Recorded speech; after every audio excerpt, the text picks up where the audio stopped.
Pinupuri ka namin, O Diyos, Ama, Anak, at Espiritu Santo.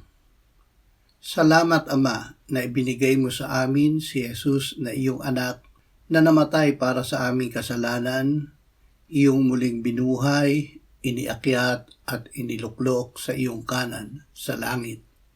Salamat na ibinigay mo sa amin ang iyong banal na Espiritu at sa pamamagitan niya ay ibinuhos mo ang iyong pag-ibig sa aming puso.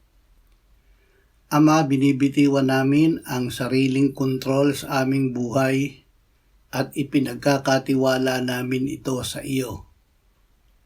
Walang mawawala sa amin sa paggawa nito. Sa halip ay makakamtan namin ang iyong presensya, paghahari, patnubay at pag-iingat sa amin. Salamat na kami ay hawak mo at walang makaaagaw sa amin sa iyong kamay at sa kamay ng iyong anak na si Jesus. Amen.